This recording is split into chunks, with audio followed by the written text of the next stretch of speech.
up guys, welcome back to my channel. Oh my gosh, it has been a long time since I have sat in front of this camera. I just needed a mental break where I just did nothing up until summer school started. So I gave myself about a month to just recuperate, but it actually has been a very eventful month. I got engaged about 2 weeks ago, which is crazy. I was not expecting that at all. So yes, I am officially now engaged, and I have also started summer school, and I have started my new internship, which is actually going really well so far. I can't wait to get some footage on that. But yes, I am back. I have really missed filming, and I decided to do this video, which has been requested by a couple of people who are wanting to get in the field, who just have a couple questions and are wondering what the field is actually like. So that's why I am here today. I am here to talk about what you should know before going into vet med, or even considering going into vet med. Now, I made the list, and after making the list, I realized this actually sounds very negative, and it sounds like I'm trying to like deter you guys from like actually going into the field, which is not the case. I don't mean to sound negative whatsoever. I'm just being really honest about things and in my experiences and with other experiences as well. Also, disclaimer, I am making this video purely about what I have experienced and what other people have experienced in vet med. So number one, I feel like this is something that shouldn't be talked about if you were even considering going to vet med, because I assumed you already did your research. However, it's still something that should really be talked about. There is no money in vet med. I don't know what it is with everyone thinking once I say I'm going into vet med, they're like, oh, well, at least you're gonna be making a lot of money. No. Not only will I be not making a ton of money just because of my job title, it is just a really low paying field in general. Even vets don't make a lot of money compared to other people that work in healthcare, other doctors that work in different fields. But it is getting better, and it really just depends on where you live, what you're trying to get into, and just the place in general. Number two, vet med tends to be very, very toxic. Some people might say, oh, healthcare in general is just toxic, but I don't think people realize how toxic vet med actually is. It can become toxic by your doctor, the clientele, but it's mainly just your fellow co-workers that make it really toxic. It's a very female heavy environment, and of course, unfortunately, a lot of drama tends to go around. So you can be treated really horribly, which is really awful. When I worked my first vet med job, I didn't realize it was super toxic until I left it. And then I would explain it to other people working in the field, and they would just, oh my God. That's how I found out that the clinic I work at was very toxic, but otherwise I wasn't treated super great. I kind of always knew that. I just didn't realize how toxic it was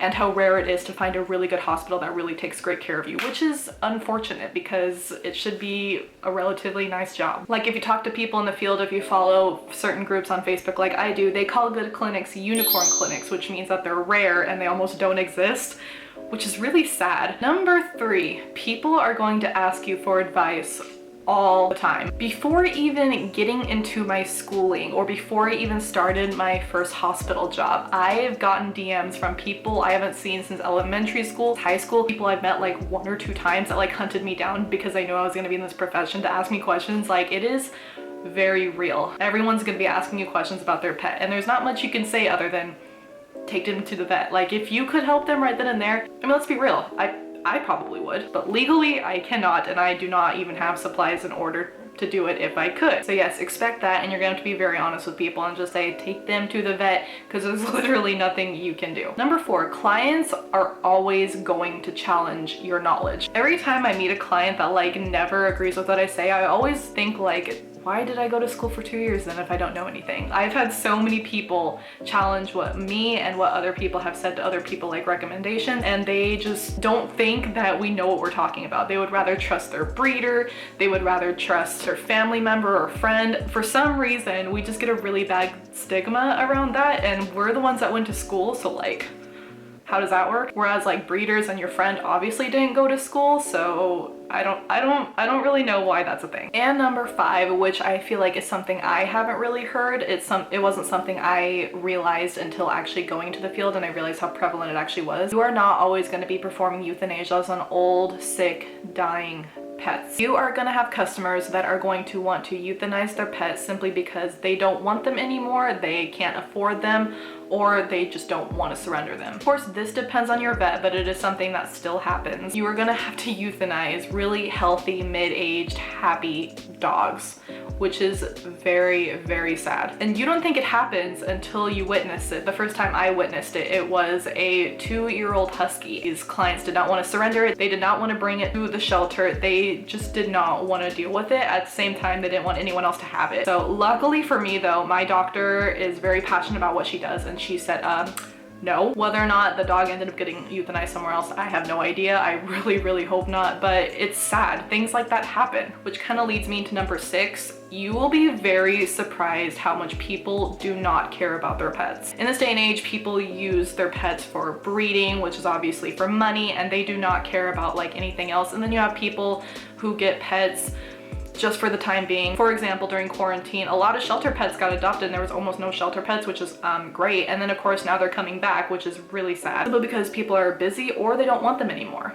So like, what's the point of getting a pet? You are going to see C-sections of brachycephalic dogs, which are like the dogs that have the smushed face. So like any kind of bulldogs, Boston Terriers, boxers, naturally cannot deliver them on their own. And I have seen puppies die. I have seen the mom die, and the breeder simply doesn't care because they know they're gonna get a ton of money for the puppies that did survive. So I'm not like shaming all breeders or anything, but it actually happens a lot more than I ever thought could happen. And that's the case with a lot of things. Unfortunately, people don't care about their pet enough to do anything about them. And unfortunately, it is something that is very relevant in this field, even though you would seem like it is not. All right, guys, so this is probably the saddest, like deepest video that I've ever made, but I feel like it was something that really had to be put out there. I hope you guys learned a lot from this. I hope that those who want to still go in vet med, I hope this didn't completely change your mind about going into vet med, because we do need people, but it's something that you do have to be very aware of. And you have to remember the whole reason why we're in this is because of the animals and because of the animals' health. All right, guys, thank you so much for watching. I can't wait to come back and vlog more for you guys and make more videos. I'm so excited to do so. Until then, though, be sure to subscribe if you'd like to see more. Feel free to give me some video suggestions and I will definitely be looking them over.